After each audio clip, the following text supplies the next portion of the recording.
저녁 7시 서울의 스카이라인이 한눈에 들어오는 최고급 레스토랑 더 스텔라의 프라이빗 룸 안에는 무거운 침묵이 흐르고 있었다. 강서윤은 맞은편에 앉은 남자를 향해 의도적으로 지루한 표정을 지어 보였다. 그녀의 손가락은 테이블 아래에서 값비싼 실크드레스 자락을 초조하게 움켜쥐고 있었지만 얼굴에는 오만함과 경박함이라는 가면이 단단히 씌워져 있었다. 오늘 그녀의 역할은 명확했다. 바로 눈앞의 남자, 대한민국 재계서열 5위 안에 드는 JBABL 그룹의 총수, 권지혁의 비위를 거슬러 이 정략 결혼을 파탄내는 것. 그래서 권지혁 씨, 서윤은 턱을 괜 채 나른한 목소리로 입을 열었다. 그녀는 일부러 그의 직함을 생략하고 이름을 불렀다. 최대한 무례하게 보이기 위한 첫 번째 계산이었다. 우리 결혼하면 저한테 뭘 해줄 수 있죠? JW 백화점 VIP 카드 정도는 아닐 테고. 청담동에 건물 하나쯤은 제 이름으로 해줘야 하는 거 아닌가요? 아, 요즘은 한남동이 더 비싸다던데. 그녀의 말은 한치의 망설임도 없이 흘러나왔다. 지난 며칠간 거울 앞에서 수십 번도 더 연습한 대사였다. 평생을 건축 설계와 씨름하며 논리와 이성으로 살아온 그녀에게는 이런 천박한 연기가 그 어떤 복잡한 구조 설계보다도 어려웠다. 하지만 그녀에게는 선택의 여지가 없었다. 기울어가는 가문의 회사, 청하건설을 살리기 위해 삼촌인 강민호 전무가 물어온 이 혼담을 받아들이는 척하면서 동시에 어떻게든 스스로의 힘으로 벗어나야만 했다. 권지혁은 그녀의 도발적인 질문에도 미동조차 하지 않았다. 그는 서윤이 들어온 순간부터 지금까지 직구 깊은 눈으로 그저 그녀를 관찰하고 있을 뿐이었다. 그의 시선은 날카로운 칼날 같아서 애써 두껍게 둘러쓴 그녀의 가면을 금방이라도 꿰뚫을 것만 같았다. 서윤은 그의 침묵에 조바심이 났다. 계획대로라면 그는 지금쯤 불쾌감에 미간을 찌푸리거나 최소한 그녀의 수준 낮음에 실망한 기색이라도 보여야 했다. 하지만 권지혁이라는 남자는 마치 깊이를 알 수 없는 심해와도 같았다.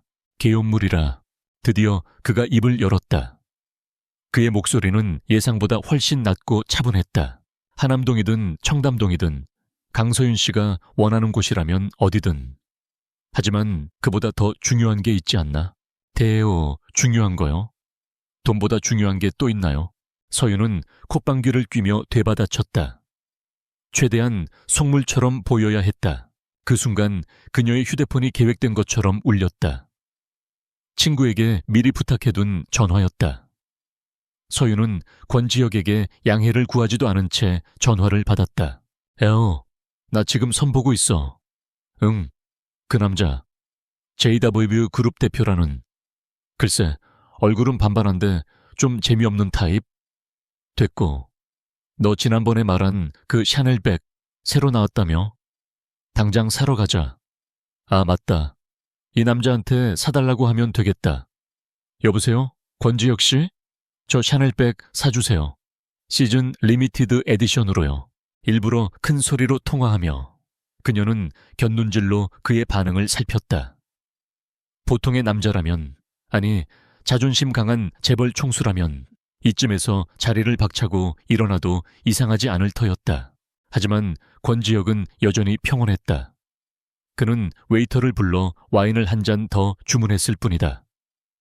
그의 얼굴에는 불쾌감은커녕 오히려 흥미롭다는 듯한 옅은 미소까지 걸려 있었다. 서윤은 당황했다. 이 남자는 대체 무슨 생각을 하는 거지? 내 연기가 너무 어설픈가? 아니면 원래 이렇게까지 속이 깊은 사람인가? 머릿속이 복잡하게 얽혀 들어갔다. 통화를 끄는 서윤은 최후의 수단을 쓰기로 결심했다. 그녀는 몸을 테이블 쪽으로 기울이며 훨씬 더 노골적인 목소리로 말했다. 권지혁 씨, 우리 솔직해지죠. 어차피 사랑해서 하는 결혼도 아니잖아요. 난 권지혁 씨의 돈과 배경이 필요하고 권지혁 씨는 우리 청하건설이 가진 특정 기술이나 뭐 그런 게 필요한 거겠죠. 그러니 복잡하게 굴지 말고 거래 조건을 확실히 하자고요. 결혼 생활 동안 서로의 사생활은 절대 터치하지 않을 것. 그리고 이혼 시 재산 분할은 JW 그룹 지분의 10% 정도면 적당하겠네요. 스스로 내뱉고도 어이가 없는 말이었다. 하지만 이 정도면 그 어떤 남자라도 정남이가 떨어질 거라고 확신했다. 자존심 강한 재벌 총수에게 이혼과 재산 분할 이야기를 첫 만남에서 꺼내는 여자라니. 세상에 이보다 더 경박하고 계산적인 모습이 또 있을까? 드디어 권지혁의 표정에 변화가 생겼다. 그러나 그것은 서윤이 기대했던 분노나 경멸이 아니었다. 그의 눈빛은 오히려 슬픔과 안타까움이 뒤섞인 듯한 복잡한 색을 띠고 있었다. 그는 천천히 와인잔을 내려놓았다. 잔과 테이블이 부딪히는 작은 소리가 정적 속에서 유난히 크게 울렸다. 강서윤 씨, 그가 다시 그녀의 이름을 불렀다. 이번에는 그의 목소리에 이전에는 없던 미세한 떨림이 섞여 있었다. 힘들었겠습니다. 이런 연기를 해야 할 만큼. 네, 무슨 연기라뇨. 이게 제 본 모습인데요. 서윤의 심장이 쿵 하고 내려앉았다. 그는 모든 것을 알고 있었다. 그녀가 지금 필사적으로 연기하고 있다는 사실을 처음부터 간파하고 있었던 것이다. 권지혁은 자리에서 일어나 그녀가 앉은 쪽으로 천천히 걸어왔다. 그의 큰 그림자가 그녀를 완전히 뒤덮었다. 서윤은 저도 모르게 몸을 뒤로 물렸다. 압도적인 위압감에 숨이 막혔다. 그는 그녀의 바로 옆에 멈춰 서서 몸을 숙였다. 그의 얼굴이 그녀의 얼굴 가까이 다가왔다. 은은한 향수 냄새와 함께 그의 뜨거운 숨결이 느껴졌다. 10년 전 대한민국 대학생 건축 공모전 마지막 프레젠테이션 날. 기억합니까? 네. 전혀 예상치 못한 말에 서윤의 머릿속이 하얗게 비었다. 10년 전 공모전이라니 까마득하게 잊고 있던 과거의 한 조각이었다. 하지만 그 이름은 분명 기억 속에 남아있었다. 그녀의 인생에서 가장 치열했고 또한 가장 아픈 기억 중 하나였으니까. 그날 한 학생이 경쟁자의 계략에 빠져 자신의 설계도를 도난당했습니다. 모두가 그를 비웃고 심사위원들조차 그에게 기회를 주지 않으려 했죠. 권지혁의 목소리는 마치 먼 과거의 필름을 돌리는 것처럼 아련했다. 그때 다른 참가자였던 한 여학생이 단상 위로 올라섰습니다. 그녀는 자신이 밤새 그 학생의 작업실에 함께 있었고 그의 설계가 얼마나 독창적이고 훌륭했는지를 증언했습니다. 심지어 자신의 발표 시간까지 쪼개어 그에게 해명할 기회를 주었죠.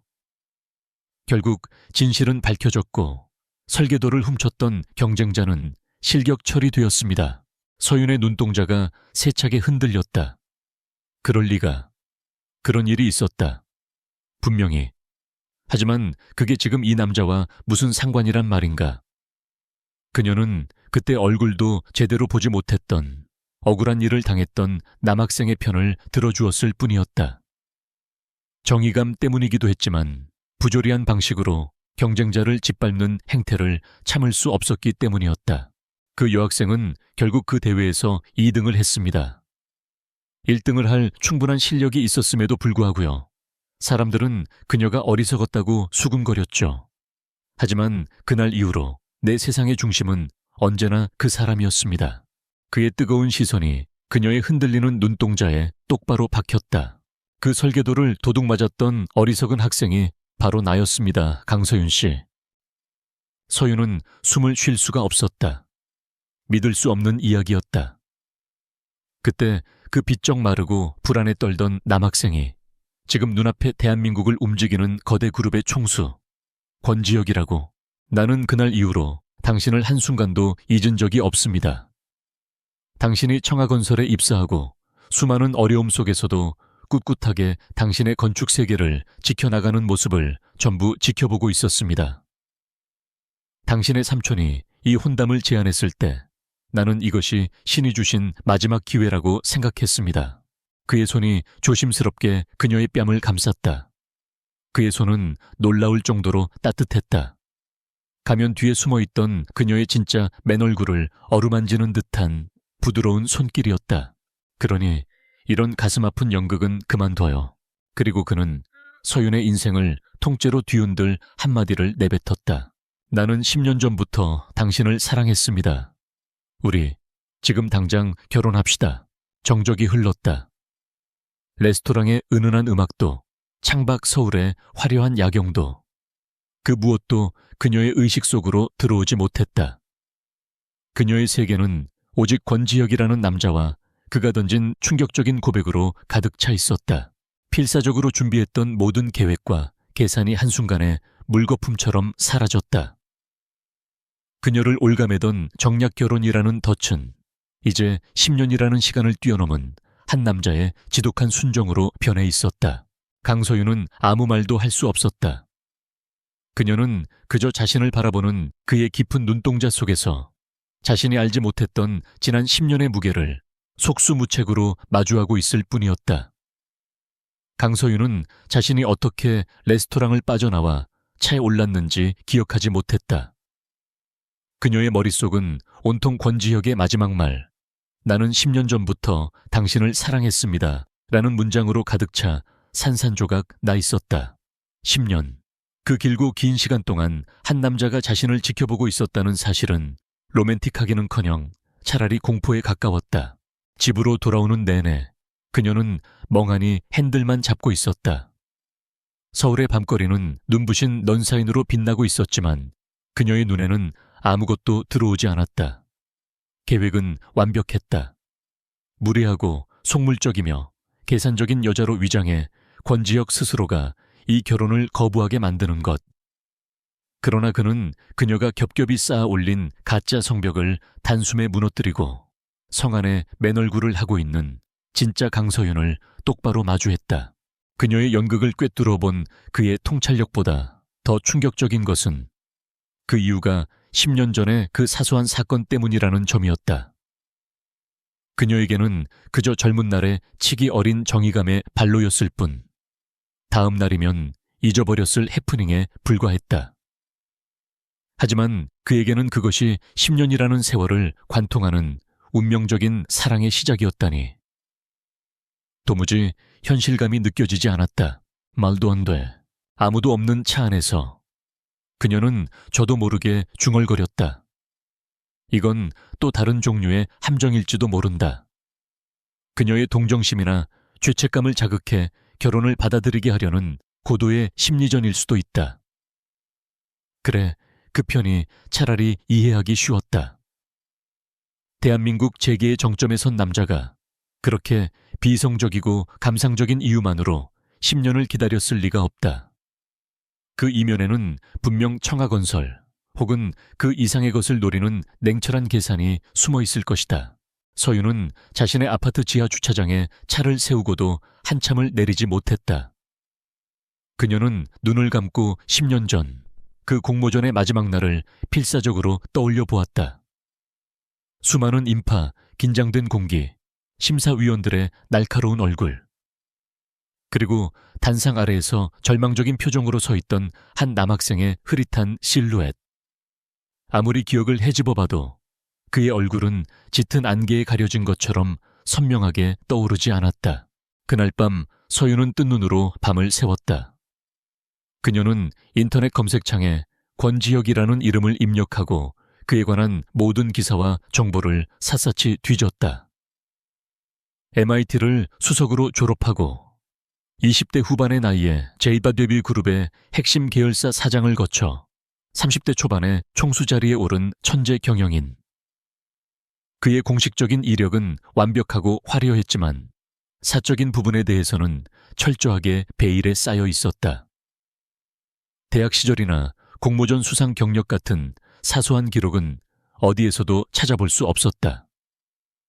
마치 누군가 의도적으로 지워버린 것처럼 정보가 없다는 사실은 그를 더욱 미스터리하고 위험한 존재로 만들었다. 다음 날 아침 무거운 몸을 이끌고 출근한 서윤을 기다리고 있던 것은 그녀의 삼촌 강민호 전무였다. 그는 서윤의 사무실 문을 노크도 없이 열고 들어와 만족스러운 미소를 지으며 물었다. 그래, 어젯밤 권 대표와의 만남은 어땠냐? 이야기는 잘 됐겠지? 그쪽에서도 아주 긍정적인 반응이었다고 연락이 왔더구나. 서윤은 지끈거리는 관자놀이를 누르며 대답했다. 삼촌, 저 이 결혼 못하겠습니다. 강민호의 얼굴에서 미소가 순식간에 사라졌다. 그의 눈빛이 차갑고 날카롭게 변했다. 지금 무슨 소리를 하는 거냐, 서윤아. 이제 와서 못하겠다니. 이게 어떤 기회인데. 그 사람은 보통이 아니에요. 모든 걸 알고 있었어요. 이건 뭔가 잘못됐어요. 잘못돼. 뭐가 잘못돼. 회사가 당장 다음 달 어음도 막지 못해 부도날 판인데 내 개인적인 감상 따위가 중요해? 권지혁 대표가 널 마음에 들어 한다는데 그게 뭐가 문제란 말이냐. 강민호의 목소리가 점점 높아졌다. 그는 서윤의 책상으로 다가와 서류 뭉치를 거칠게 내려놓았다. 자금 압박에 시달리는 협력업체들의 독촉장과 은행의 대출 만기 통보서들이었다. 이것 좀 봐라. 이게 지금 우리 청하건설의 현실이야. 내 아버지, 내 형님이 평생을 바친 회사가 이렇게 무너지게 생겼다고. 그런데 넌 고작 남자 하나 마음에 안 든다고 배부른 소리를 하고 있어. 이건 그런 차원의 문제가 아니에요. 그 사람이 어떻든 상관없어. 그는 우리에게 동아줄이야. 네가 무슨 수를 써서라도 잡아야 하는 마지막 기회라고. 괜한 소리 하지 말고 결혼 준비나 해. 날짜는 잡히는 대로 통보해 주마. 강민호는 일방적으로 말을 마치고는 획 돌아서서 사무실을 나가버렸다. 문이 쾅 닫히는 소리와 함께 서윤은 깊은 무력감에 휩싸였다. 그녀의 뒤에는 벼랑이 있었고 앞에는 시면의 바다 같은 남자가 있었다. 어느 쪽도 그녀에게는 탈출구가 될 수 없었다. 그날 오후 혼란스러운 그녀의 마음에 기름을 붓는 사건들이 연이어 일어났다. 첫 번째는 의문의 택배였다. 비서가 건넨 상자 안에는 낡은 건축 원서 한 권이 들어있었다. 르코르비지에의 희귀 초판본. 그녀가 대학 시절 한 인터뷰에서 가장 소장하고 싶은 책이라고 스치듯 말했던 바로 그 책이었다. 발신인의 이름은 없었다. 하지만 서윤은 직감적으로 누가 보냈는지 알 수 있었다. 온몸에 소름이 돋았다. 그는 그녀의 잊고 있던 과거의 조각까지 알고 있었다. 두 번째는 협력업체 사장의 전화였다. 얼마 전 회사의 자금난 때문에 어쩔 수 없이 거래를 끊어야 했던 실력은 좋지만 규모가 작은 목재 가공 업체였다. 그는 거의 울먹이는 목소리로 JW그룹의 자회사에서 갑자기 대규모 납품 계약을 제안해왔다며 서윤에게 몇 번이고 고맙다고 말했다. 서윤은 아무 말도 할 수 없었다. 이것은 우연이 아니었다. 권지혁이 그녀의 주변을, 그녀의 회사가 처한 상황을 속속들이 들여다보고 있다는 명백한 증거였다. 그리고 마지막 퇴근 무렵 그녀의 휴대폰으로 짧은 메시지 한 통이 도착했다.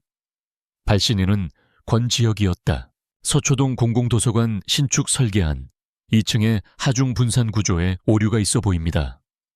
강서윤 씨라면 더 나은 해결책을 찾을 수 있을 텐데요.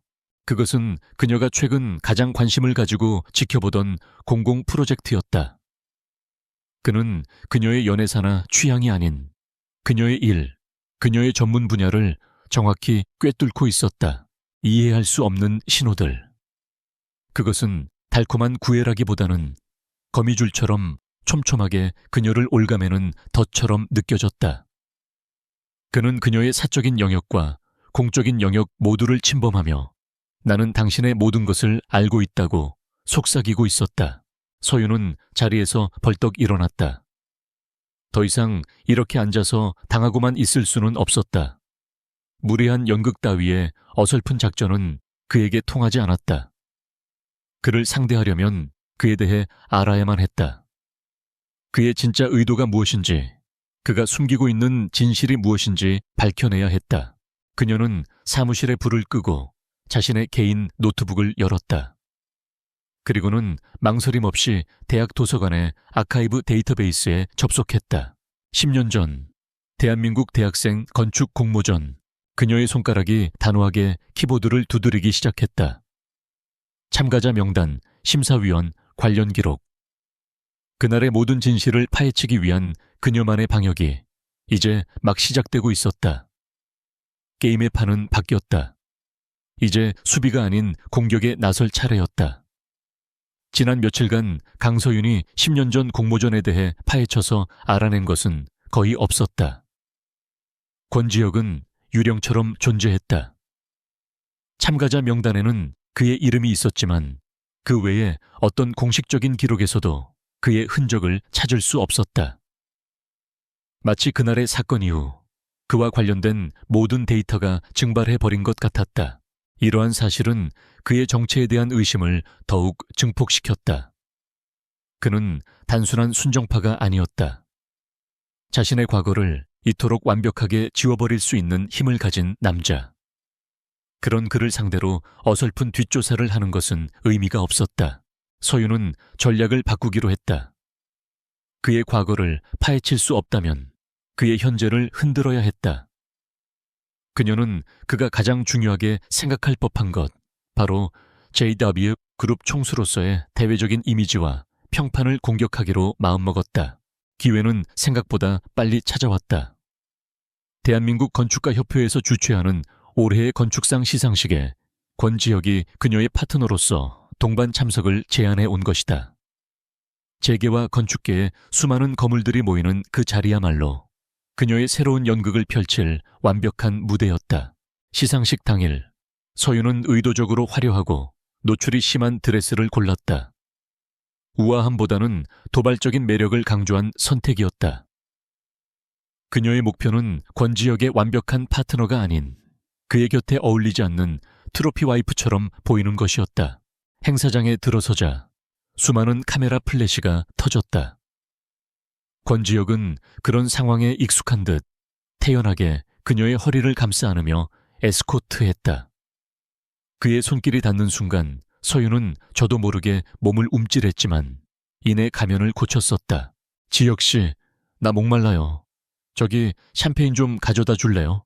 그녀는 일부러 주변 사람들에게 다 들릴 만큼 큰 소리로 말했다. 재벌 총수에게 공개적으로 샴페인 셔틀을 시키는 약혼녀. 사람들의 수군거림이 느껴졌다. 그러나 권지혁은 눈썹 하나 까딱하지 않고 부드럽게 미소 지었다. 물론이지. 그런데 서윤 씨는 그 드레스에 샴페인보다는 로제 와인이 더 어울릴 것 같은데 내가 특별한 걸로 준비해달라고 하지. 그는 능숙하게 상황을 로맨틱한 분위기로 전환시키며 웨이터에게 무언가를 지시했다. 서윤의 1차 공격은 허무하게 막혀버렸다. 잠시 후 그들은 JBB 그룹의 라이벌인 태영건설의 부회장과 마주쳤다. 서윤은 이때다 싶어 권지혁의 팔을 슬쩍 놓고 태영건설 부회장에게 다가가 교태 섞인 목소리로 말을 걸었다. 부회장님, 실물이 훨씬 더 멋있으시네요.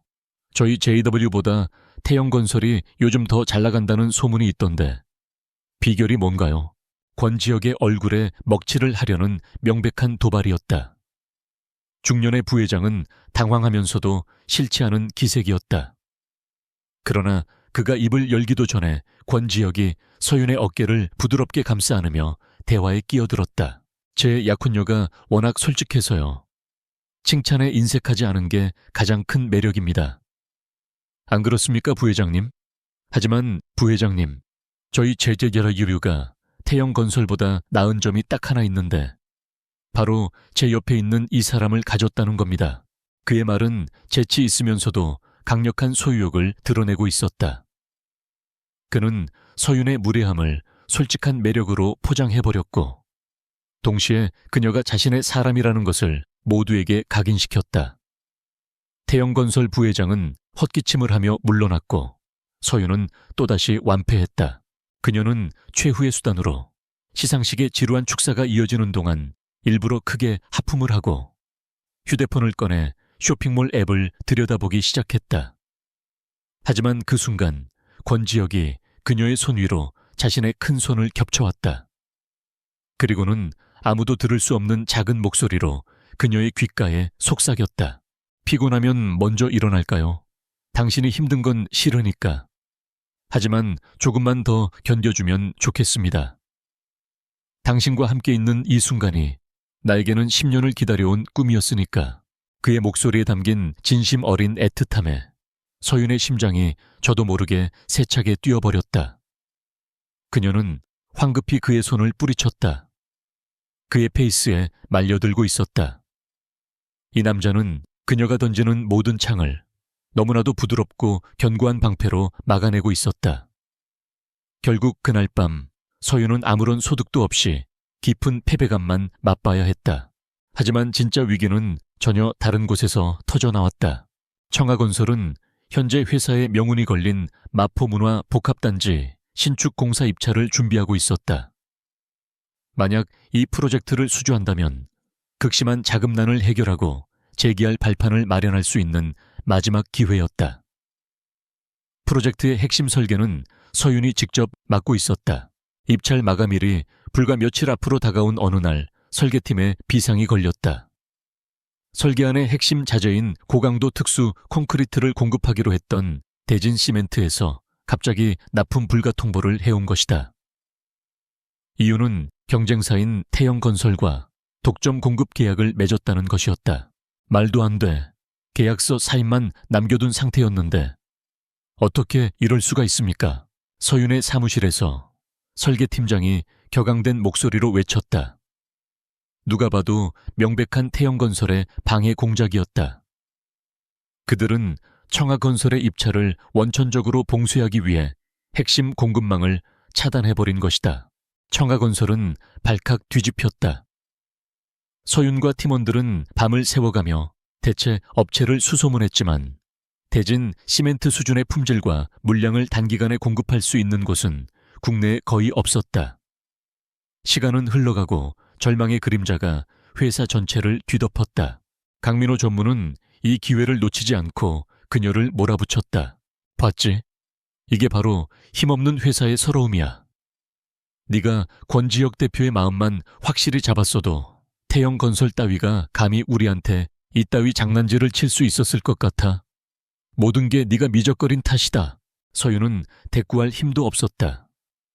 그녀는 자신의 자존심과 회사의 운명 사이에서 속수무책으로 무너지고 있었다. 입찰 제안서 제출 마감 D1. 모든 것을 포기해야 할지도 모른다고 생각하던 바로 그 순간 그녀의 비서가 다급하게 뛰어들어왔다. 팀장님, 은성 머티리얼즈라는 곳에서 연락이 왔습니다. 저희 프로젝트에 자재를 공급하고 싶다고 합니다. 은성 머티리얼즈. 그 이름을 듣는 순간 회의실에 있던 모든 사람들의 눈이 커졌다. 은성은 국내 최고의 친환경 신소재 기술을 가진 기업으로 품질이 까다롭기로 유명해 대기업 중에서도 최상위 건설사하고만 거래하는 곳이었다. 그런 곳에서 망해가는 청하건설에 먼저 연락을 해왔다니 서윤은 반신반의하며 곧바로 은성 측 담당자와 미팅을 가졌다. 결과는 놀라웠다. 은성은 대진 시멘트보다 훨씬 더 우수한 품질의 자재를 오히려 더 저렴한 가격에 심지어 대금은 프로젝트 수주 후에 지급하는 파격적인 조건까지 제시했다. 마치 가뭄 속 단비가 아니라 메마른 사막에 오아시스가 나타난 것과 같았다. 계약서에 도장을 찍기 직전 서윤은 마지막으로 궁금했던 점을 물었다. 그런데 한 가지만 여쭤봐도 되겠습니까? 저희 같은 작은 회사에 이렇게까지 좋은 조건을 제시하시는 이유가 무엇인지요? 은성의 젊은 담당자는 부드럽게 미소 지으며 대답했다. 저희도 강서윤 팀장님의 설계안을 인상 깊게 검토했습니다. 훌륭한 건축물에는 최고의 자재가 사용되어야 한다는 것이 저희의 신념입니다. 아, 그리고 얼마 전 저희 은성 머티리얼즈가 JW그룹의 자회사로 편입되었습니다. 그룹 차원에서도 유망한 건설사와의 파트너십을 적극 지지하고 있고요. JW그룹, 그 단어가 서윤의 머릿속을 강하게 내리쳤다. 모든 퍼즐 조각이 맞춰졌다.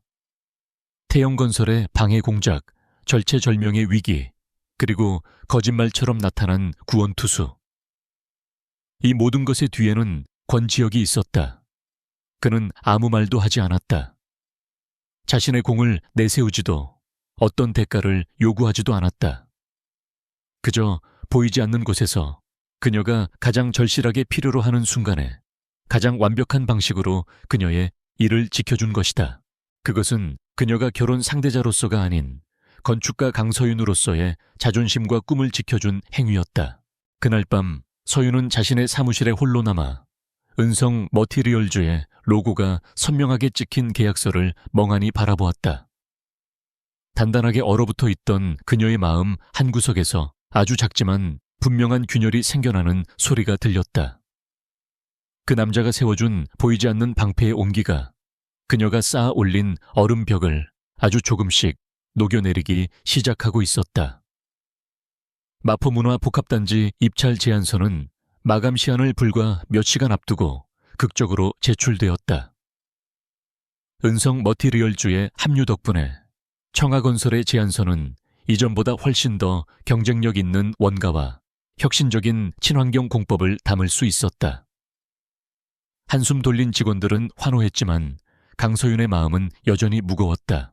권지혁의 보이지 않는 도움은 감사했다. 하지만 언제까지나 그의 방패 뒤에 숨을 수는 없었다. 이번 사태는 단순한 경쟁사의 방해 공작이 아니었다. 내부의 정보가 새어나가지 않았다면 태영건설이 그토록 정확한 타이밍에 대진 시멘트를 빼돌릴 수는 없었을 것이다. 회사 안에 아주 깊숙한 곳에 배신자가 있었다. 그리고 그 배신자는 청하건설이 무너지기를 바라고 있었다. 그녀의 의심은 한 사람을 향하고 있었다. 바로 그녀의 삼촌 강민호 전무. 다음 날부터 서윤은 건축 설계사로서의 자신의 능력을 전혀 다른 방향으로 사용하기 시작했다. 그녀는 복잡한 건물 구조의 결함을 찾아내듯 회사의 운영 시스템과 프로젝트 기록 속에서 비정상적인 흐름을 찾기 시작했다. 그녀의 사무실에는 밤늦도록 불이 꺼지지 않았다. 설계도면 대신 지난 몇 년간의 프로젝트 보고서와 회계 자료, 공급업체 계약서들이 책상 위를 가득 메웠다. 그녀는 먼저 대진 시멘트 건부터 다시 짚어보았다. 최종 협상 기록을 검토하던 서윤은 이상한 점을 발견했다. 대진 시멘트 측에 최후 통첩처럼 전달되었던 비현실적으로 빡빡한 납품 일정과 까다로운 페널티 조항. 그것은 자신이 잠시 해외 출장을 간 사이에 강민호 전무의 직권으로 결정된 사안이었다. 당시 그는 원가 절감을 위한 불가피한 조치라고 설명했지만 지금 다시 보니 그것은 협상을 성사시키기 위한 조건이 아니라 일부러 협상을 결렬시키기 위해 만든 독소 조항에 가까웠다. 마치 공급업체가 스스로 나가떨어지게끔 유도한 것처럼 차가운 예감이 그녀의 등골을 스쳤다. 그녀는 조사를 더 깊이 파고들었다. 삼촌이 단독으로 관리했던 지난 3년간의 프로젝트들을 모두 리스트업했다. 대부분 수익성이 낮거나 의문투성이의 이유로 중도에 좌초된 사업들이었다. 회사 내부 전산망을 통해 회계 자료에 접근하는 데는 한계가 있었다. 서윤은 돌아가신 아버지의 최측근이었고 지금은 은퇴 후 조용히 지내고 있는 재무팀 출신의 박 부장을 개인적으로 찾아갔다. 그녀는 박 부장에게 자신의 의심을 조심스럽게 털어놓았고 회사를 걱정하던 그는 위험을 감수하고 그녀를 돕기로 약속했다. 며칠 후 박 부장에게서 USB 하나가 비밀리에 전달되었다. 그 안에는 강민호가 결제한 프로젝트들의 세부 지출 내역 원본 파일이 들어있었다. 서윤은 밤을 새워가며 데이터를 분석했다. 수백 개의 항목들을 교차 검증하던 그녀의 눈이 마침내 한 지점에서 멈췄다. 블루오션 컨설팅. 유령 회사처럼 보이는 이 업체는 강민호가 관리했던 실패한 프로젝트마다 어김없이 자문이라는 명목으로 거액의 돈을 받아갔다. 하지만 그들이 제출한 결과 보고서는 하나같이 부실했고 심지어 몇몇은 인터넷에서 쉽게 찾을 수 있는 자료를 짜깁기한 수준이었다. 명백한 자금 횡령의 증거였다. 강민호는 지난 몇 년간 회사를 좀먹는 거머리처럼 공금을 빼돌리고 있었던 것이다. 하지만 이것만으로는 부족했다. 그는 왜 단순히 개인적인 부를 축적하기 위해서였다면 굳이 마포 프로젝트처럼 회사의 명운이 걸린 사업까지 망치려 할 필요는 없었다. 그 배후에는 더 큰 무언가가 있었다. 서윤은 결국 마지막 수단을 사용하기로 결심했다.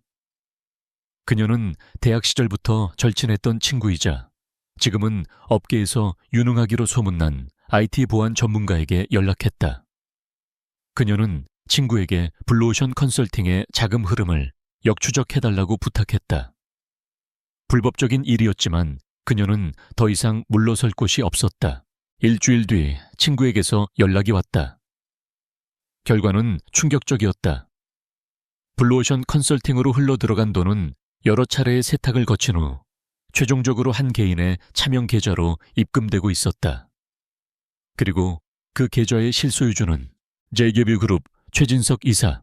모니터에 뜬 이름을 보는 순간 서윤은 숨을 멈췄다. 최진석 이사. 그는 제2바바유류 그룹의 창립 공신 중 한 명으로 현재 그룹 내에서 권지혁의 가장 강력한 경쟁 파벌을 이끄는 인물이었다. 언론에서는 그를 차기 총수 자리를 호시탐탐 노리는 야심가로 묘사하고 있었다. 순간 흩어져 있던 모든 퍼즐 조각들이 하나의 거대한 그림으로 맞춰졌다. 강민호는 단순히 회사 돈을 횡령한 것이 아니었다.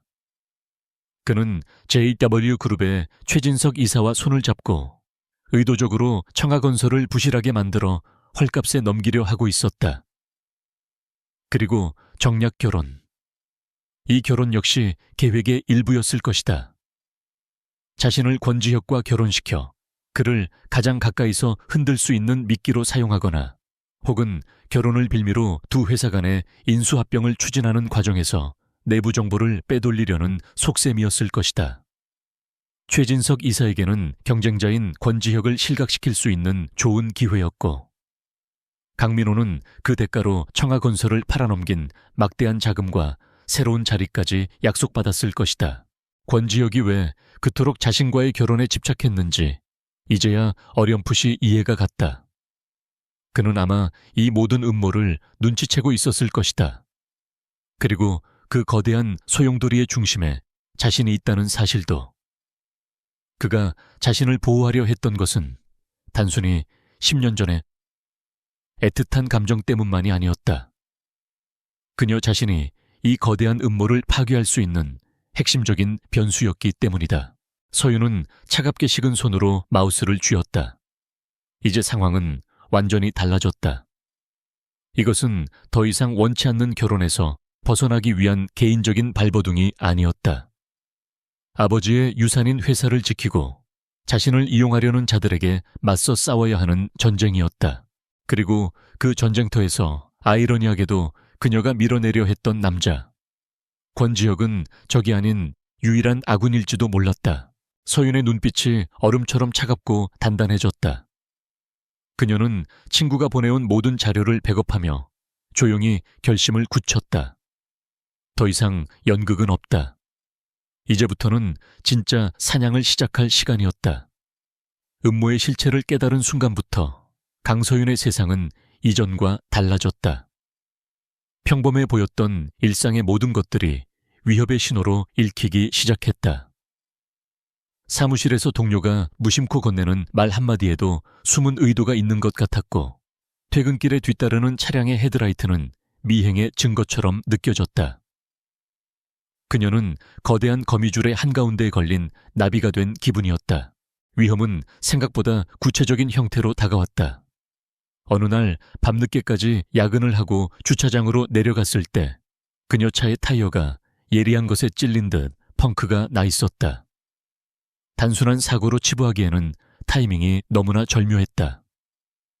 다음 날 아침 그녀가 아파트 엘리베이터를 타려는 순간 바로 눈앞에서 케이블이 끊어지는 듯 단 굉음과 함께 엘리베이터가 아래로 곤두박질치는 사고도 일어났다.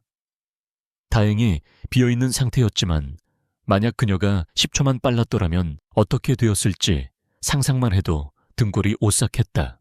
이것은 경고였다. 그녀가 무언가를 눈치챘다는 사실을 적들도 알아차린 것이다. 그런데 기이한 일은 그 다음이었다. 그녀가 위험에 처할 때마다 어디선가 보이지 않는 손이 나타나 그녀를 보호했다. 펑크난 타이어 때문에 어쩔 줄 몰라 하고 있을 때 어디선가 나타난 JW 그룹 소속의 긴급 출동 서비스 차량이 10분 만에 도착해 완벽하게 상황을 수습해 주었다. 엘리베이터 사고 이후에는 권 지역의 비서실에서 직접 연락이 와 안전 점검을 핑계로 그녀의 출퇴근 길에 최고급 방탄 세단을 지원해주기 시작했다. 그의 보호는 노골적이지 않았지만 빈틈이 없었다. 그는 그녀의 일거수일투족을 감시하는 스토커가 아니라 마치 전지전능한 수호신처럼 그녀의 주위를 맴돌았다. 그의 존재는 불안하면서도 역설적이게도 유일한 안전지대처럼 느껴졌다. 압박감과 스트레스가 극에 달한 어느 주말, 서윤은 머리를 식히기 위해 무작정 차를 몰아 모교 캠퍼스를 찾았다. 가을 햇살이 쏟아지는 익숙한 풍경 속을 걷는 동안 잊고 있던 과거의 기억들이 파편처럼 떠오르기 시작했다. 그녀는 공모전이 열렸던 대강당 건물을 물끄러미 바라보았다. 희미한 기억 속에서 필사적으로 자신의 설계를 설명하던 한 남학생의 목소리가 들리는 듯했다.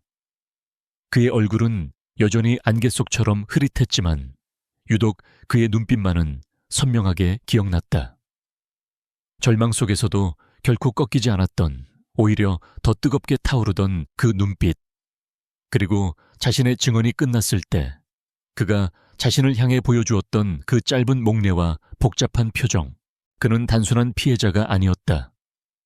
그는 모든 것을 잃은 상황에서도 자신의 실력에 대한 확신과 자존심을 잃지 않았던 강한 사람이었다. 그제야 서윤은 깨달았다. 자신이 상대하고 있는 강민호와 최진석 이사는 너무나도 거대한 벽이었다. 그들은 돈과 권력, 그리고 비열한 수단을 모두 동원해 자신을 짓밟으려 할 것이다. 혼자서는 절대 이길 수 없는 싸움이었다. 그녀에게는 아군이 필요했다. 그 벽을 함께 무너뜨릴 수 있는, 그들보다 더 강한 힘을 가진 동맹. 선택지는 단 하나뿐이었다. 서윤은 차를 돌려 곧장 JB그룹 본사로 향했다. 그리고 권 지역의 비서실에 전화를 걸어 지금 당장 그를 만나야겠다고 통보했다. 그들이 만난 곳은 레스토랑이나 회의실이 아니었다. 도시의 미래를 담은 수백 개의 건축 모형들이 전시된 고요하고 광활한 J그룹의 건축 아카이브 센터였다. 거대한 도시의 미니어처들 사이에서 두 사람은 마치 거인처럼 마주섰다. 먼저 침묵을 깬 것은 서윤이었다. 그녀는 더 이상 그를 떠보거나 그에게서 도망치려 하지 않았다. 그녀의 눈빛은 흔들림 없이 단호했다. 블루오션 컨설팅. 그리고 그 돈이 흘러들어간 차명 계좌. 당신 회사의 최진석 이사와 제 삼촌인 강민호 전무. 이게 두 사람의 연결고리죠. 그녀는 가방에서 USB 하나를 꺼내 테이블 위에 올려놓았다. 그녀가 지금까지 모아온 모든 증거들이었다. 당신은 처음부터 모든 걸 알고 있었죠? 그렇죠? 서윤은 그를 똑바로 응시하며 물었다. 이 결혼, 이 모든 상황, 처음부터 당신이 계획한 겁니까? 삼촌과 최 이사의 음모를 파헤치기 위해 저를 당신의 장기판 위말로 쓰려고 했던 건가요? 권지혁은 그녀의 날카로운 질문에도 동요하지 않았다. 그는 테이블 위에 USB를 잠시 내려다본 후 다시 그녀에게 시선을 고정했다. 그의 눈빛에는 씁쓸한 인정의 빛이 감돌았다. 절반은 맞고 절반은 틀립니다. 그가 천천히 입을 열었다. 초혜진석 이사가 강민호 전무를 통해 청하건설을 흔들고 있다는 사실 알고 있었습니다. 그들이 당신을 나와의 결혼이라는 덫에 밀어 넣을 것이라는 것도 예상했고요. 그래서 그 제안을 받아들였습니다. 그것이 당신을 내 보호 아래 둘 수 있는 가장 확실한 방법이었으니까 결국엔 비즈니스였군요. 당신의 경영권 방어를 위한. 서윤의 목소리에 냉소가 묻어났다. 하지만 권지혁은 고개를 저었다. 아니, 시작은 비즈니스였을지 몰라도 내 목적은 단 한 번도 비즈니스인 적이 없었습니다. 그는 그녀에게 한 걸음 더 다가섰다. 두 사람 사이의 거리가 아슬아슬하게 셔츠매였다. 내가 원했던 건 언제나 당신 하나였습니다.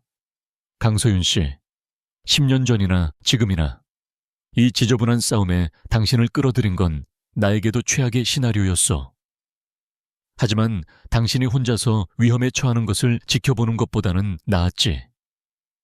당신이 내민 이 증거들, 나도 가지고 있습니다. 하지만 나 혼자 움직이면 최 이사는 꼬리만 자르고 도망칠 겁니다. 청하건설은 더 큰 위험에 빠지게 될 거고요. 그의 말은 논리적이었지만 그 안에 담긴 감정은 뜨거웠다. 그는 냉철한 전략가인 동시에 한 여자를 지키기 위해 모든 것을 건 남자였다. 서윤은 오랫동안 그를 바라보았다. 의심과 경계심이 완전히 사라진 것은 아니었다. 하지만 지금 그녀 앞의 남자는 그녀가 처음 만났던 가면을 쓴 속물도 정체를 알 수 없는 스토커도 아니었다. 그는 거대한 전쟁 속에서 자신만의 방식으로 싸우고 있는 또 한 명의 플레이어였다. 그리고 그들의 적은 명백하게 일치했다. 내가 뭘 하면 되죠? 마침내 서윤의 입에서 나온 말은 항복선언이자 동맹 제안이었다. 권지혁의 얼굴에 처음으로 아주 옅은 미소가 번졌다. 그것은 안도와 만족감이 뒤섞인 복잡한 미소였다. 우선 약혼을 공식적으로 발표해야 합니다. 적들이 우리를 완벽한 한 팀이라고 믿게 만들어야 하니까. 그는 그녀가 내민 USB를 자신의 주머니에 넣고 대신 그의 손을 그녀에게 내밀었다. 그들의 몰락을 우리 함께 설계해 봅시다. 서윤은 잠시 망설였다. 하지만 이내 그녀는 그의 손을 마주 잡았다. 두 사람의 손이 맞닿는 순간 불편한 약혼 관계는 끝이 났다. 그 대신 위험하고도 필연적인, 그리고 어쩌면 서로의 유일한 구원이 될지도 모를 공조가 시작되고 있었다. 그들의 공식적인 약혼 발표는 일사천리로 진행되었다. JW그룹과 청가건설의 결합은 재계를 떠들썩하게 만들었고 두 사람의 사진은 모든 언론의 한 면을 장식했다.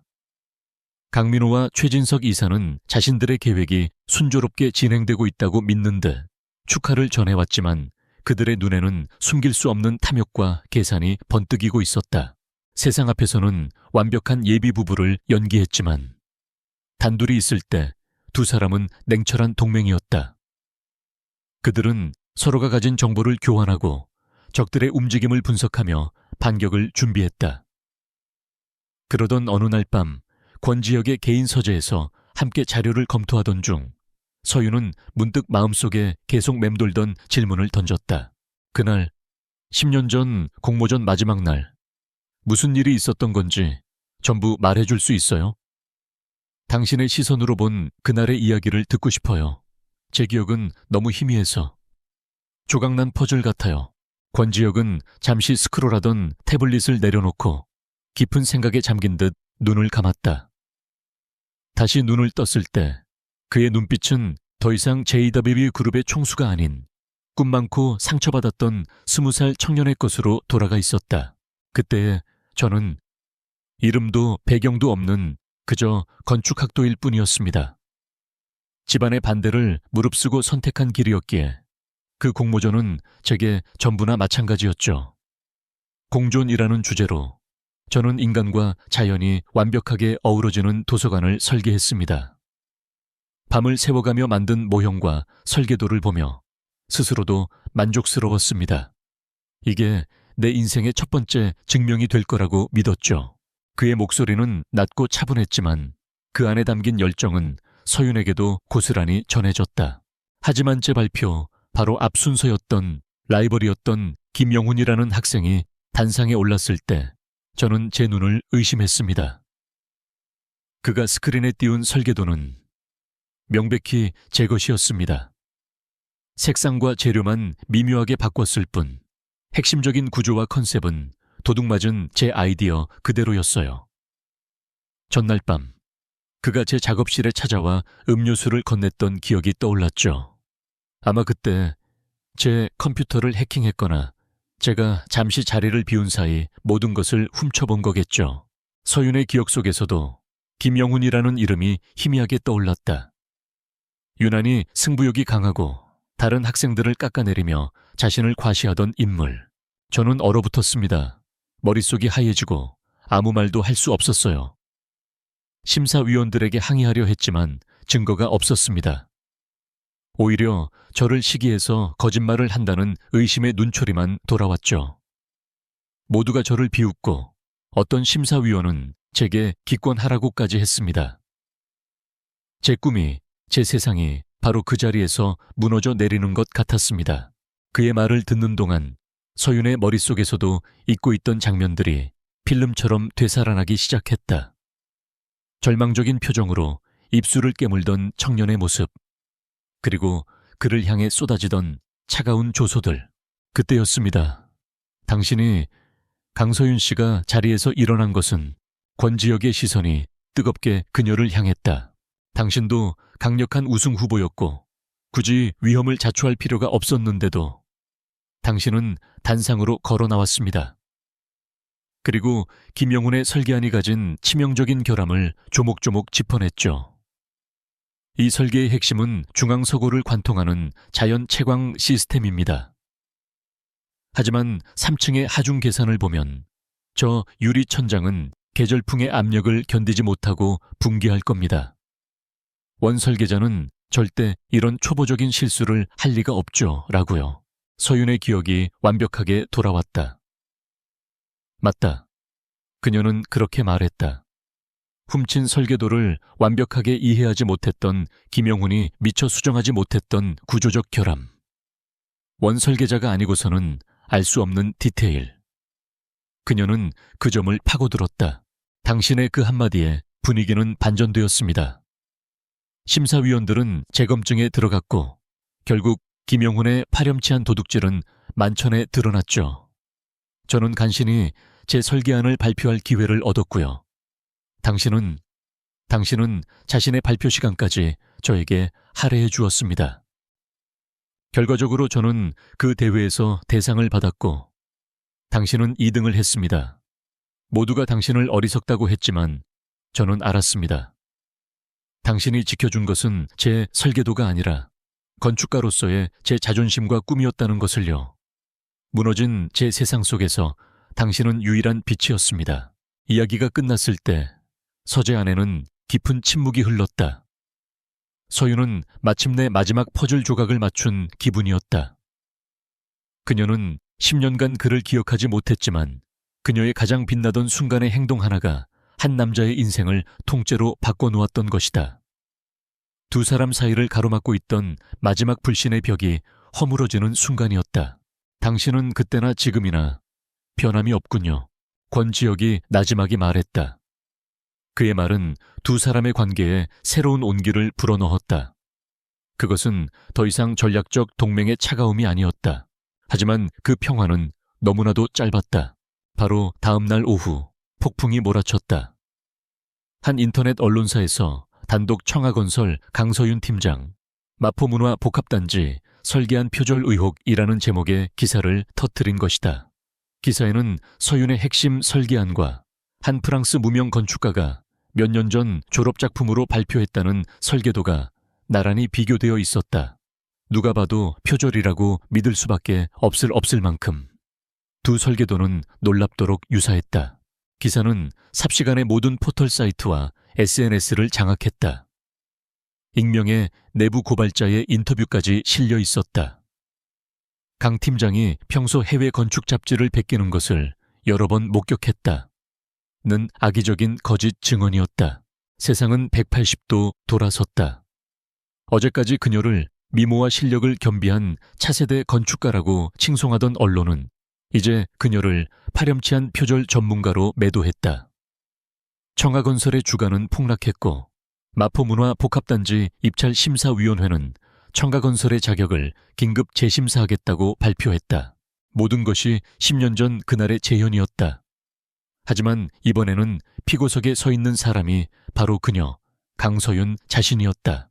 그녀는 자신의 사무실 한가운데에 서서 쏟아지는 비난과 의심의 폭풍을 온몸으로 막고 있었다. 팀원들은 그녀의 눈을 피했고 전화벨은 쉴 새 없이 울려댔다. 책상 위 모니터에는 온통 그녀의 얼굴과 표절이라는 붉은 낙인이 찍힌 뉴스들만 가득했다. 아버지의 유산, 그녀의 꿈, 그녀가 평생을 바쳐 쌓아 올린 모든 것이 한순간에 잿더미로 변하고 있었다. 그때 그녀의 휴대폰이 울렸다. 화면에 뜬 이름은 권지혁이었다. 하지만 서윤은 전화를 받지 않았다.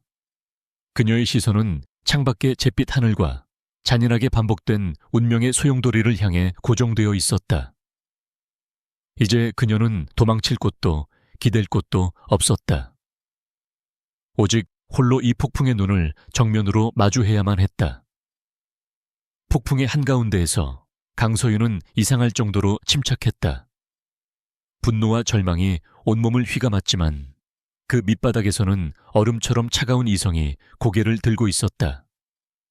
적들은 그녀를 무너뜨리기 위해 10년 전의 상황을 교묘하게 재현했다. 하지만 그것은 치명적인 실수였다. 그들은 그녀가 혼자가 아니라는 사실을, 그리고 그녀의 곁에는 그날의 사건을 누구보다 아프게 기억하는 남자가 있다는 사실을 간과했다. 그녀는 마침내 울리는 전화를 받았다. 권지혁이었다. 괜찮습니까? 그의 목소리는 낮고 단단했다. 동정이나 위로가 아닌 신뢰가 담겨 있었다. 괜찮지 않아요. 서윤은 솔직하게 대답했다. 하지만 무너지지도 않을 거예요. 그들이 실수를 했어요. 권지혁 씨. 아주 큰 실수를. 그녀의 목소리에 담긴 강철 같은 의지를 그는 즉시 알아차렸다. 어디입니까? 지금 바로 가겠습니다. 얼마 지나지 않아 권지혁이 비서 한 명만 대동한 채 그녀의 사무실에 나타났다. 그는 쏟아지는 기자들을 뚫고 들어온 듯 머리가 조금 헝클어져 있었다. 그는 사무실에 들어서자마자 망연자실에 있는 설계팀원들을 향해 말했다. JW그룹의 법무팀과 홍보팀이 지금 이쪽으로 오고 있습니다. 청하건설의 공식적인 법률 및 언론 대응은 지금부터 저희가 맡겠습니다. 여러분은 강 팀장님을 믿고 하던 일에만 집중해 주십시오. 그의 말에는 사람을 압도하고 동시에 안심시키는 힘이 있었다. 그는 좌절에 빠진 팀원들을 다독인 후 서윤의 손목을 잡고 그녀를 이끌었다. 여기선 싸울 수 없습니다. 우리만의 전쟁터로 가야죠. 그들이 도착한 곳은 JBABA 그룹 본사 최고층에 위치한 외부에는 존재조차 알려지지 않은 보안 회의실이었다. 사방의 벽은 거대한 스마트 스크린으로 이루어져 있었고 중앙에는 거대한 회의 테이블이 놓여 있었다. 그곳은 완벽한 워룸이었다. 문을 닫자마자 권지혁은 10년 전의 약혼자가 아닌 냉철한 지휘관으로 돌아왔다. 10년 전에는 당신이 나를 위해 싸워줬습니다. 이번에는 우리가 함께 싸울 겁니다. 그는 재킷을 벗어 던지고 스크린에 이번 표절 스캔들과 관련된 모든 데이터를 띄웠다. 뉴스 기사, 문제의 설계도, 익명의 제보자 인터뷰, 그리고 청하건설의 주가 그래프까지. 서윤 역시 더 이상 피해자 역할에 머물러 있지 않았다. 그녀는 건축가로서의 날카로운 분석력을 발동시켰다. 그녀는 스크린에 뜬 2개의 설계도를 확대하며 마커펜으로 특정 부분들을 표시하기 시작했다. 보세요. 이 프랑스 건축가의 졸업작품이라는 설계도. 얼핏 보면 제 것과 아주 유사하죠. 하지만 이건 전문가가 그린 게 아니에요. 그녀는 구조물의 핵심 지지대 부분을 가리켰다. 이 기둥의 배치로는 건물의 전체 하중을 감당할 수 없어요. 미학적인 형태만 흉내냈을 뿐 구조 역학에 대한 이해가 전혀 없는 설계입니다. 그리고 이 동선, 실제 이용객의 편의성을 전혀 고려하지 않은 전시용 디자인에 불과해요. 이건 진짜 건축물을 짓기 위한 설계가 아니라 오직 내 것을 베끼기 위해 급조된 가짜 그림이에요. 그녀의 분석을 듣는 권지혁의 눈이 빛났다. 역시 바로 그 점을 파고들어야 합니다. 그는 즉시 그의 정보팀에 연락했다. 파리에 있는 팀의 지시에 이 자비의 마르탱이라는 무명 건축가의 모든 것을 알아내. 그의 최근 자금 거래 내역, 주변 인물, 모든 것을. 놈들이 그를 입막음하기 전에 우리가 먼저 찾아내야 해. 그들의 방역 설계는 그렇게 시작되었다. 서윤은 적의 공격을 해체하고 약점을 분석하는 설계를, 권지혁은 그 약점을 파고들 자원과 인력을 동원하는 시공을 맡았다. 그들의 다음 전략은 정면 돌파였다. 숨거나 해명하는 대신 대중 앞에 더 당당하게 나서는 것이었다. 마침 국내 최대 미디어 그룹에서 주최하는 자선 파티 초대장이 와 있었다. 모두가 그녀가 불참할 것이라고 예상하는 바로 그 자리에 두 사람은 보란듯이 함께 나타났다. 카메라 플래시가 폭탄처럼 터졌다. 서윤은 권지혁의 팔짱을 낀 채 그 어떤 스캔들도 없는 사람처럼 우아하고 당당한 미소를 지었다. 수군거리는 사람들 사이를 지나며 권지혁은 마이크를 든 기자 하나를 향해 멈춰 섰다. 제 약혼녀에 대한 불미스러운 소문, 저도 들었습니다. 하지만 진실은 곧 밝혀질 겁니다. 때로는 가장 빛나는 보석일수록 흠집을 내려는 손길이 많은 법이죠. 저는 제 사람의 실력과 정직함을 믿습니다. 이 공격은 저와 제이바예리 그룹을 흔들기 위한 비열한 술수일 뿐입니다. 그의 발언은 이것은 강서윤 개인의 비리가 아니라 JW 그룹을 향한 공격이라는 프레임을 만들어냈다. 이것은 강민호와 최진석의 허를 찌르는 한 수였다. 물밑에서는 더욱 치열한 정보전이 벌어졌다. 서윤은 과거 아버지의 충신이었던 박 부장의 도움을 받아 내부 고발자의 정체를 좁혀나갔다. 그녀는 의도적으로 조금씩 다른 내용이 담긴 가짜 정보를 의심이 가는 몇몇 직원에게 흘리는 고전적이지만 확실한 덫을 놓았다. 그리고 마침내 결정적인 증거를 확보하기 위한 마지막 작전이 시작되었다. 서윤은 강민호의 비자금을 관리했던 얼마 전 억울하게 해고된 회계팀 과장과 비밀리에 접촉했다. 남들의 눈을 피해 만난 자리에서 회계 과장은 처음에는 두려움에 떨며 협조를 거부했다. 서윤은 그를 협박하거나 회유하지 않았다. 대신 진심으로 호소했다. 과장님, 이건 제 개인의 복수를 위한 일이 아닙니다. 과장님과 제가 그리고 수많은 직원들이 피땀 흘려 지켜온 청하건설을 아버님의 유산을 지키기 위한 일입니다. 과장님이 가지고 계신 그 장부가 이 모든 것을 바로잡을 수 있는 유일한 열쇠입니다. 그녀는 권지혁의 이름으로 그의 가족의 신변 보호와 완벽한 재기를 약속했다. 며칠간의 고민 끝에 회계 과장은 마침내 강민호의 모든 비리가 담긴 이중 장부 원본을 서윤에게 넘겼다. 웨어룸의 스크린 한가운데 강민호와 최진석을 중심으로 한 관계도가 완성되었다. 횡령 자금의 흐름, 내부 정보 유출 경로, 언론 매수 정황, 그리고 프랑스 건축가에게 돈이 전달된 해외 계좌까지 모든 조각이 맞춰졌다. 이제 그들에게 남은 것은 이 완벽한 설계도를 가지고 적들의 심장부에 가장 극적인 무대를 세우는 것뿐이었다.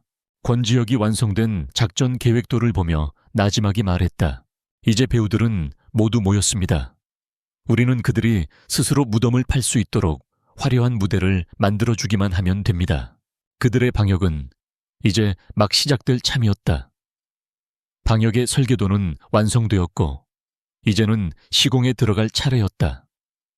작전 개시의 신호탄은 권지혁이 쏘아 올렸다. 그는 제비그룹의 정기 주주총회를 불과 한 달 앞둔 시점에서 그룹 전체에 대한 고강도 특별 경영 감사를 긴급 발령했다. 명목은 경영 효율성 증대와 리스크 관리였지만 감사의 칼날이 향하는 곳은 명백했다. 바로 최진석 이사가 총괄하는 해외 플랜트 사업부와 신규 투자 부서였다. JW그룹은 벌집을 쑤신 듯 시끄러워졌다. 최진석 이사의 라인에 있던 임원들은 공황 상태에 빠졌고 하루가 멀다 하고 회계 자료와 법무팀의 소환장을 받아들여야 했다. 최 이사 자신도 자신의 권력 기반이 뿌리부터 흔들리는 것을 느끼며 감사를 막아내기 위해 모든 인맥과 자원을 동원해야만 했다. 그의 관심사는 더 이상 강서윤이나 청하건설 따위가 아니었다. 당장 자신의 목이 위태로운 상황이었다. 강 전무, 대체 어떻게 된 거야? 권지혁이 갑자기 왜 이러는 거지? 자네 쪽에서 뭔가 정보가 샌 거 아냐? 다급해진 최 이색에서 걸려온 전화를 받으며 강민호는 식은땀을 흘렸다. 그 역시 상황이 이상하게 돌아가고 있음을 느끼고 있었다. 그 사이 청하건설이라는 또 다른 전장에서는 강서윤이 조용히 포위망을 좁혀가고 있었다.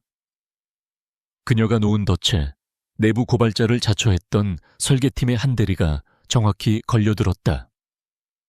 서윤은 그를 해고하는 대신 자신의 사무실로 조용히 불렀다. 김 대리, 자네가 강 전무 지시로 언론사에 허위 정보를 넘긴 거 알고 있네. 그녀는 녹취 파일과 이메일 기록을 책상 위에 던졌다. 대리의 얼굴은 새하얗게 질렸다. 팀장님, 그건 저는 그냥 시키는 대로 기회를 주지. 서윤은 차가운 목소리로 말했다. 지금이라도 모든 걸 털어놓고 강 전무의 지시였다는 증거를 내놔. 그럼 정상 참작해서 기회를 주겠네. 하지만 끝까지 발뺌한다면 자네는 업계에서 영원히 매장될 거야. JW 그룹의 법무팀이 자네를 가만두지 않을 테니 결국 대리는 울면서 모든 것을 자백했고 강민호가 그에게 지시했던 내용이 담긴 음성 메시지 파일까지 넘겼다. 첫 번째 증거를 확보한 서윤은 아버지의 사람이었던 박 부장과 함께 움직이기 시작했다. 그들은 강민호의 독단적인 경영 때문에 피해를 입었거나 그의 비리를 어렴풋이 눈치채고 있던 회사의 핵심 부장들을 비밀리에 만났다. 처음에는 모두 몸을 사렸다. 하지만 서윤이 회계 과장에게서 받은 이중장부를 보여주며 강민호가 어떻게 회사를 좀먹어 왔는지를 조목조목 설명하자 그들의 눈빛이 흔들리기 시작했다. 이건 단순한 권력 다툼이 아닙니다. 돌아가신 아버님의 피와 땀이 서린 우리 모두의 일터를 지키기 위한 싸움입니다. 저 혼자서는 할 수 없습니다. 부장님들이 도와주셔야 합니다. 그녀는 단순히 복수를 외치지 않았다. 그녀는 부패를 척결하고 회사를 정상화시키겠다는 청사진을 제시했다. 그녀의 진심 어린 호소와 그녀 뒤에 JB그룹이라는 거대한 배경이 있다는 현실적인 계산이 맞물리면서 오랫동안 침묵했던 이들의 마음이 움직이기 시작했다. 그들은 하나둘씩 강민호의 부당한 지시와 비리 정황에 대한 진술서를 작성하고 서윤의 편에 서기로 약속했다. 포위망은 서서히 그러나 확실하게 좁혀지고 있었다. 궁지에 몰린 강민호와 최진석은 마지막 발악을 시작했다. 그들은 이 모든 혼란의 원인이 권지혁과 강서윤의 불투명한 관계 때문이라며 언론을 통해 역공을 펼치려 했다. 최진석은 권지혁이 약혼녀의 회사에 특혜를 주기 위해 그룹의 자금을 유용했다는 가짜 뉴스를 터뜨릴 준비를 했다. 강민호는 한 발 더 나아가 마포문화 복합단지 입찰 심사위원 중 한 명에게 접근해 거액의 뇌물을 건네며 서윤을 탈락시켜달라고 청탁했다. 하지만 그들의 모든 움직임은 이미 거미줄에 걸린 나비의 몸부림에 불과했다. 권지혁의 정보팀은 최 이사가 언론사와 접촉하는 현장을 포착해 모든 것을 녹화했고 서윤이 미리 정보를 흘려둔 심사위원은 강민호의 뇌물 제한 현장을 손목시계형 몰래카메라로 완벽하게 담아냈다. 적들은 스스로 자신들의 목에 밧줄을 거는 꼴이었다. 그리고 마침내 파리에서 결정적인 소식이 전해졌다. 대표님, 자비의 마르탱을 확보했습니다. 최 이사 측에서 보낸 사람들이 그를 협박해 빼돌리기 직전에 저희가 먼저 접촉했습니다. 그는 모든 것을 자백하고 돈을 받은 계좌 내역과 설계도를 조작하라는 지시가 담긴 이메일까지 전부 넘기기로 했습니다. 지금 당장 한국으로 들어올 준비를 하고 있습니다. 웨어룸의 대형 스크린에 파리 팀장의 자신감 넘치는 보고가 울려 퍼졌다. 동시에 서윤의 이메일로 심사위원에게서 받은 동영상 파일이 도착했다. 이제 모든 증거가 모였다. 권지혁은 테이블 위에 놓인 체스판에 검은색 킹을 들어 올렸다. 그리고는 서윤을 바라보며 나지막이 말했다. 체크메이트. 그는 JB그룹 이사회 의장에게 전화를 걸어 최진석 이사에 대한 긴급징계위원회 소집을 요청했다. 같은 시각 서윤은 청하건설의 모든 이사들에게 강민호 전무의 경영비리에 대한 긴급 이사회 소집 공고를 발송했다. 더 이상 기다릴 필요는 없었다. 그들이 공들여 설계하고 시공한 심판의 무대에 이제 주연 배우들을 끌어올릴 시간이었다. 서윤은 수화기를 들고 있는 권지혁을 바라보며 결연한 표정으로 고개를 끄덕였다. 이제 막을 내릴 시간이었다. JW 그룹 본사 40층 이사회 회의실의 공기는 유리처럼 팽팽했다. 거대한 원목 테이블을 둘러싸고 그룹의 운명을 쥐락펴락하는 이사들과 대주주들이 앉아 있었다. 최진석 이사는 자신감 넘치는 미소와 함께 여유롭게 동료들과 인사를 나누고 있었고, 그의 곁에는 피해자의 가면을 쓴 강민호가 비통한 표정으로 앉아 있었다. 그들은 오늘 이 자리에서 권지혁을 끌어내리고 모든 것을 손에 넣을 수 있다고 확신하고 있었다. 회의실 문이 열리고 권지혁과 강서윤이 나란히 들어섰다. 두 사람은 약속이라도 한 듯 검은색 정장을 맞춰 입고 있었다. 소문의 중심에 선 인물들이라고는 믿기지 않을 만큼 그들의 표정은 침착하고 당당했다. 최진석의 미간이 순간 미세하게 찌푸려졌다. 그가 예상했던 궁지에 몰린 자들의 초조함이 전혀 보이지 않았기 때문이다. 회의가 시작되자마자 최진석 이사가 기다렸다는 듯 자리에서 일어났다. 이장님, 그리고 주주 여러분, 오늘 제가 이 긴급 이사회를 소집한 것은 우리 JB그룹이 창립 이래 최대의 위기에 직면했기 때문입니다. 그는 비장한 목소리로 서두를 열었다.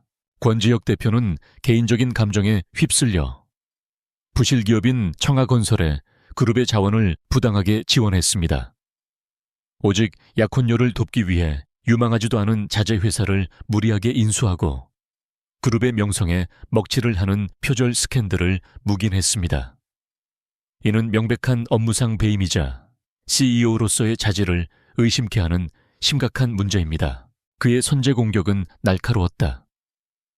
그는 모든 증거를 교묘하게 왜곡하여 권지혁의 모든 행위를 사적인 감정으로 회사를 망치는 무능한 CEO의 소행으로 몰아갔다. 강민호는 옆에서 눈물을 글썽이며 저희는 JW 그룹의 도움을 원한 적이 없습니다. 권 대표가 일방적으로 저희 회사를 삼키기 위해 이 모든 일을 꾸민 것입니다. 라며 여론에 불을 지폈다. 회의장은 순식간에 술렁거렸다. 이사들은 동요했고 권지혁을 향한 의심의 눈초리가 쏟아졌다. 최진석은 승리를 예감하며 권지혁 대표에 대한 해임안을 긴급 발의했다. 모든 시선이 권지혁에게로 쏠렸다. 그러나 그는 자리에서 일어나지 않았다. 대신 마이크를 켜고 나지막하지만 회의실 전체를 울리는 목소리로 말했다. 초에 이사님의 우려 잘 들었습니다. 하지만 그 모든 주장에 대한 가장 정확한 답변을 해줄 수 있는 사람이 이 자리에 있습니다. 그는 서윤을 향해 손짓하며 말했다. 제 약혼녀이자 이 모든 사건의 핵심에 있는 청하건설의 강서윤 대표이사 직무대행의 말을 들어보도록 하죠. 모두의 허를 찌르는 전개였다. 시선은 다시 일제히 서윤에게로 향했다. 그녀가 과연 이 상황을 어떻게 감당할 것인가? 하지만 서윤은 조금의 망설임도 없이 자리에서 일어나 당당하게 연단으로 걸어 나갔다. 그녀의 손에는 작은 USB 하나가 들려 있었다. 안녕하십니까. 청하건설의 강서윤입니다. 그녀는 침착하게 인사를 건넨 후 USB를 대형 스크린에 연결했다. 매언저 제게 씌워진 표절 누명에 대해 말씀드리겠습니다. 스크린의 프랑스 파리의 한 영상 통화 화면이 떴다. 자비의 마르탱이라는 건축가가 초췌한 얼굴로 나타나 자신이 최진석 이사 측의 사주를 받고 돈을 받아 가짜 설계도를 만들고 날짜를 조작해 언론에 제보했다는 모든 사실을 눈물로 고백했다. 이어서 그녀가 분석했던 해당 설계도의 치명적인 구조적 결함에 대한 전문가의 소견서가 화면을 채웠다. 뭐라고? 강민호의 입에서 신음이 터져 나왔다. 회의장은 충격으로 술렁였다. 하지만 이것은 시작에 불과했다. 서윤은 멈추지 않고 다음 증거를 제시했다. 다음은 청하건설의 내부 고발자의 정체입니다. 스크린에는 김 대리의 음성 녹취 파일이 재생되었다. 강민호가 그를 어떻게 협박하고 어떤 거짓 정보를 언론에 흘리라고 지시했는지가 적나라하게 담겨 있었다. 그리고 강민호 전무가 지난 수년간 청하건설을 어떻게 개인의 저금통처럼 이용했는지 보여드리겠습니다.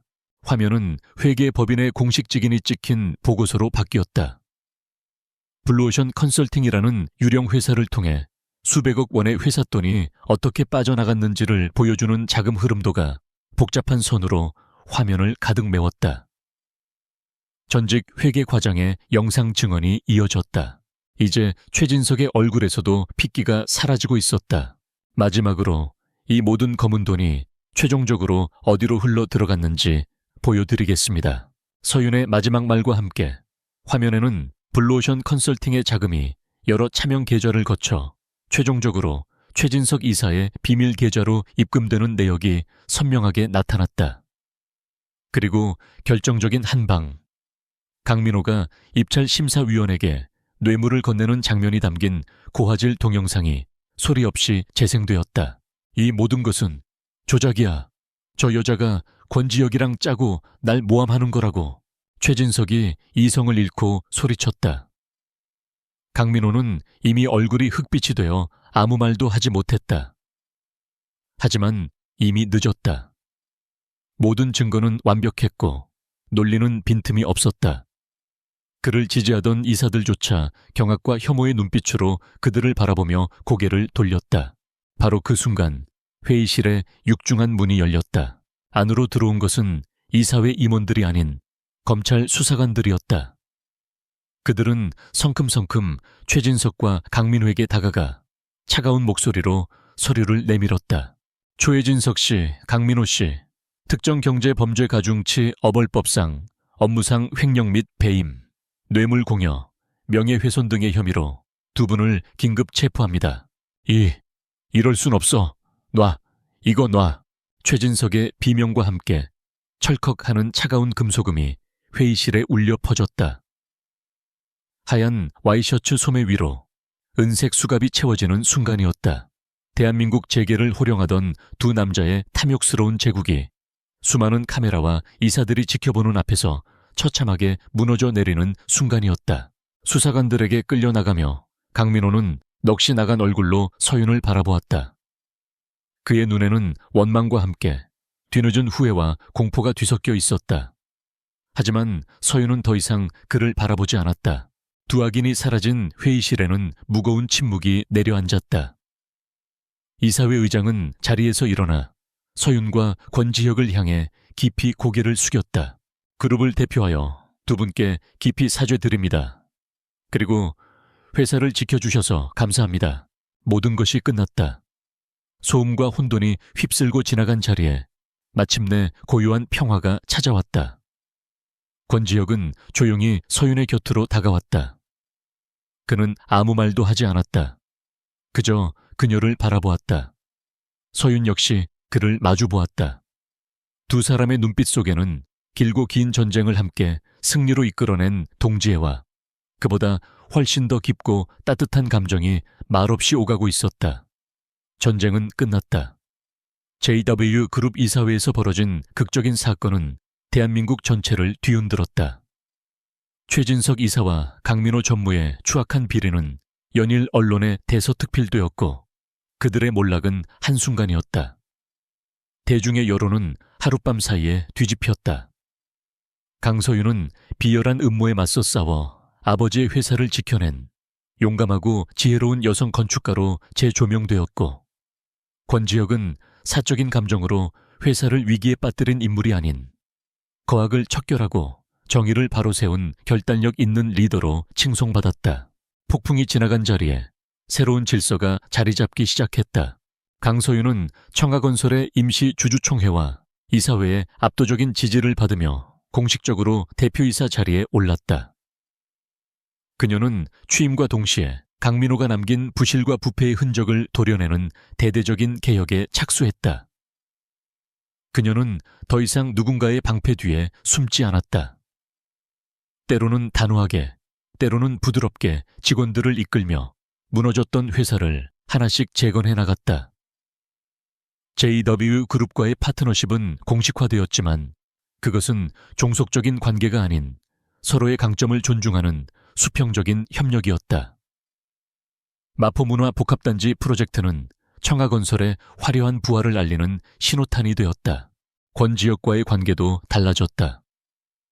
위태로운 동맹의 긴장감은 사라지고 그 자리에는 편안하고 따뜻한 온기가 채워졌다. 그들은 더 이상 서로를 탐색하거나 의심하지 않았다. 때로는 함께 공사 현장을 둘러보며 건축에 대한 열띤 토론을 벌이는 동료가 되었고, 때로는 아무 말 없이 함께 저녁 식사를 하는 오랜 연인 같았다. 파혼을 노리던 무례한 여자와 10년간 그녀를 지켜본 시오라는 비현실적인 역할극은 막을 내리고, 그 자리에는 강서윤과 권지혁이라는 두 사람만이 오롯이 남아 있었다. 그렇게 몇 계절이 흘렀다. 청하건설은 완벽하게 정상 궤도에 올랐고 세상은 두 사람의 스캔들을 거의 잊어가고 있었다. 그러던 어느 맑은 가을날 오후, 서윤은 권지혁에게서 짧은 메시지를 받았다. 보여주고 싶은 것이 있습니다. 오늘 저녁 우리가 처음 만났던 곳에서 기다리겠습니다. 우리가 처음 만났던 곳, 서윤의 심장이 부드럽게 내려앉았다. 그곳은 레스토랑이 아니었다. 바로 10년, 아니 11년 전의 운명이 시작되었던 모교 캠퍼스였다. 약속 장소에 도착한 서윤을 권지혁이 평소에 딱딱한 정장이 아닌 부드러운 니트 차림으로 맞았다. 그는 아무 말 없이 그녀의 손을 잡고 캠퍼스 안쪽에 한적한 곳으로 이끌었다. 그곳에는 이전에 없던 아름다운 신축 건물이 가을 햇살 아래 빛나고 있었다. 서윤은 숨을 멈췄다. 그녀는 한눈에 알아볼 수 있었다. 인간과 자연의 공존이라는 주제를 빛과 공간을 통해 완벽하게 구현해낸 도서관. 11년 전 그가 도둑맞았던 바로 그 꿈의 설계였다. 최근에 완공됐습니다. 제가 학교에 기증한 건물입니다. 권지혁이 나지막이 말했다. 두 사람은 함께 도서관 안으로 들어섰다. 내부는 경이로웠다. 중앙의 거대한 아트리움을 통해 쏟아지는 햇살이 책장 사이사이를 따뜻하게 비추고 있었고, 학생들은 저마다 가장 편안한 자세로 책을 읽고 있었다. 건축물 자체가 하나의 거대한 나무처럼 그 안에 있는 모든 사람들을 부드럽게 품어주고 있었다. 그들은 아무도 없는 옥상 정원으로 올라갔다. 하얘질 역의 노을이 서울의 스카이라인을 황금빛으로 물들이고 있었다. 이 건물을 지으면서 내내 당신을 생각했습니다. 권지혁이 먼저 침묵을 깼다. 그는 서윤을 향해 돌아섰다. 그의 눈빛은 그 어느 때보다 진지하고 조금은 긴장되어 보였다. 11년 전 당신은 여기서 제 꿈을 지켜줬습니다. 그리고 얼마 전 우리는 이곳에서 시작된 악연을 끊어냈죠. 이제 이곳에서 우리의 새로운 이야기를 시작하고 싶습니다. 그는 주머니에서 작은 벨벳 상자를 꺼냈다. 그리고는 서윤의 앞에서 천천히 한쪽 무릎을 꿇었다. 세상의 정점에 선 남자가 오직 한 여자를 위해 기꺼이 몸을 낮추는 순간이었다. 나의 첫 번째 청혼은 당신을 지키기 위한 전략이었습니다. 하지만 나의 두 번째 청혼은 남은 내 모든 시간을 당신 곁에서 보내고 싶다는 간절한 진심입니다. 상자가 열리자 그 안에는 화려한 다이아몬드 반지가 아닌 심플하지만 독특한 디자인의 반지가 빛나고 있었다. 마치 두 개의 선이 서로를 부드럽게 감싸 안으며 하나의 구조를 이루는 듯한 아름다운 건축물을 축소해 놓은 것 같은 디자인이었다.